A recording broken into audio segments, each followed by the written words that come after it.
ହ୍ୟୁମାନ ସାଗରଙ୍କ ଜନ୍ମଦିନ ଦିନ କୁନି ଝିଅ ଆଞ୍ଜେଲ କାନ୍ଦୁଥିଲା ଭୋ ଭୋ ହୋଇ। କେକ୍ ଧରି ଅପେକ୍ଷା କରିଥିଲା ବାପା ହ୍ୟୁମାନ ସାଗର ଆସିଥିଲେ ବାପା ଝିଅ ମିଶିକି କେକ୍ କାଟିଥାନ୍ତେ। ବାପାଙ୍କ ଜନ୍ମଦିନକୁ ପାଳନ କରିବା ପାଇଁ କୁନି ଝିଅ ଆଞ୍ଜେଲ ଅପେକ୍ଷା କରି ରହିଥିଲା। ଭାବିଥିଲା ବାପା ନିଶ୍ଚୟ ଆସିବେ। ବାପା ଜାଣିଛନ୍ତି ତାଙ୍କ ଜନ୍ମଦିନ ଦିନ ମୁଁ ମୋ ବାପାଙ୍କୁ ଅପେକ୍ଷା କରି ରହିଥାଏ।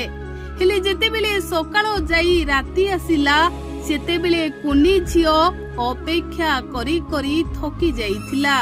ଆଉ ଯେତେବେଳେ ହ୍ୟୁମାନ ସାଗର ଆସିଲେ ନାହିଁ ସେତେବେଳେ କୁନି ଝିଅ ଆଖିରୁ ଲୁହ ଝରାଇ କାନ୍ଦିବାକୁ ଲାଗିଥିଲା। କାରଣ ପ୍ରତିବର୍ଷ ଯେତେବେଳେ ହ୍ୟୁମାନ ସାଗରଙ୍କ ଜନ୍ମଦିନ ଆସେ ସେତେବେଳେ କୁନି ଝିଅ ଆଞ୍ଜେଲ ବହୁତ ଅଧିକ ଖୁସି ହୋଇଯାଏ। କୁନି ଝିଅ ବାପାଙ୍କ ଠାରୁ ଭଲ ପାଇବା ପାଏ। ଆଉ ବାପା ଝିଅ ଦୁହେଁ ମିଶି କେକ୍ କାଟି ହ୍ୟୁମାନଙ୍କ ଜନ୍ମଦିନକୁ ବଡ଼ ଧୁମଧାମର ସହିତ ପାଳନ କରନ୍ତି। ହେଲେ ଏଥର ନିଷ୍ଠୁର ସମୟ ସବୁ କିଛି ଶେଷ କରିଦେଇଛି।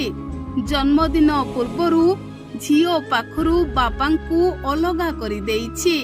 କୁନି ଝିଅ ଜାଣିନି ଜୀବନ ଆଉ ମୃତ୍ୟୁର ମାନେ କଣ, କିନ୍ତୁ ଅପେକ୍ଷା କରିଥିଲା ବାପା ତାଙ୍କ ଜନ୍ମଦିନରେ ନିହାତି ତା ପାଖକୁ ଆସିବେ।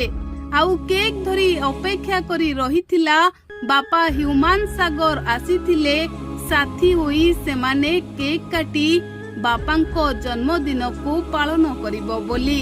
ହେଲେ ଯେତେବେଳେ ହ୍ୟୁମାନ ସାଗର ଆସିଲେ ନାହିଁ ସେତେବେଳେ କୁନି ଝିଅ ଅଧୈର୍ଯ୍ୟ ହୋଇ କାନ୍ଦି କାନ୍ଦି ମାଙ୍କୁ ପ୍ରଶ୍ନ କରିଥିବ ବାପା କଣ ମୋ ଉପରେ ରାଗିଛନ୍ତି, କାହିଁକି ମୋ ବାପା ଜନ୍ମଦିନରେ ଆସିଲେ ନାହିଁ, ଏମିତି ପ୍ରଶ୍ନ କରି ବହୁତ କାନ୍ଦିଥିବ ବୋଲି ଲୋକେ ଆଲୋଚନା କରୁଛନ୍ତି।